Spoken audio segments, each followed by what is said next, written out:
Well, it is an unusual, rare combination, especially in politics. A conservative Republican who's Mormon, a woman, African American, in Utah. Yet Mia Love is all those things, and she is making huge waves in the Grand Ole Party. Love is the mayor of Saratoga Springs in Utah, and she's pulled off a major upset, winning the Republican Party's nomination for the state's 4th congressional district. If Love wins the general election, she could make history, potentially the first black Republican woman in Congress. Mia Love joining us now live. Mia, great to see you. Thank you. Thank you for having me. I tell you what, you fascinate me. Conservative, Mormon, African-American woman living in Utah. You're a daughter of Haitian immigrants. Anything else that you want to tell me that makes you even more unbelievably unique?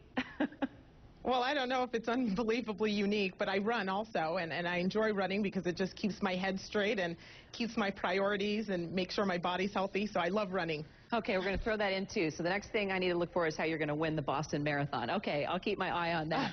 So I was looking at what folks have been saying about you. You know, your win for the 4th Congressional District is getting a lot of attention. And bigwigs like House Majority Leader Eric Cantor, also Budget Chair Paul Ryan, are endorsing you, giving money to your campaign. What are these GOP insiders saying to you, Mia? What do they expect from you? What do they want to see from you? Why are they supporting you?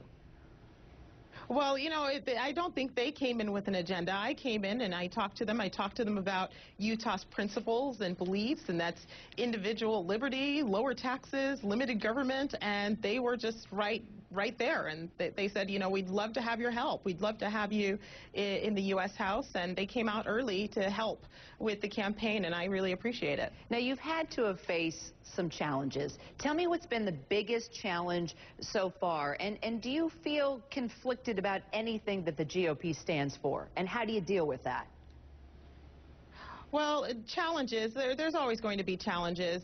You know, there are a lot of people who have tried to define me as a person, and you know, I don't allow, I'm not a victim. I don't allow myself to, or anybody else to put me in a box. And so, you know, those are things that people, and they may be some challenges. But, you know, Utah, I have to tell you, I love this place. I love the people that are here, and I represent all of their beliefs and those values. And so I'm really excited to represent them and be the Republican nominee. Well, let me ask you, as Republican nominee, you're Mormon. Do you think Mitt Romney should be talking more about his religion, more about being a Mormon? You know, I don't think those are the issues that Americans really care about. I think the Americans care about jobs. They care about the economy. They care about the debt and deficit spending. And those are the things that he's focused on. And I think that he should just stay on message. Being who he is in terms of being a Mormon, it's part of who he is as a person. And I don't think it should deter from the issues. I think that he's focusing on the right things. Well, you are definitely not this atypical cookie-cutter Republican. You're so diverse in many ways. So let me ask you about the party. When you've been following this presidential election, you know, Santorum was up, then down. Then Mitt Romney was up, then down. Then you had Newt Gingrich that was in there. He was up and down. Definitely the party is divided. What do they need to do, Mia, the GOP?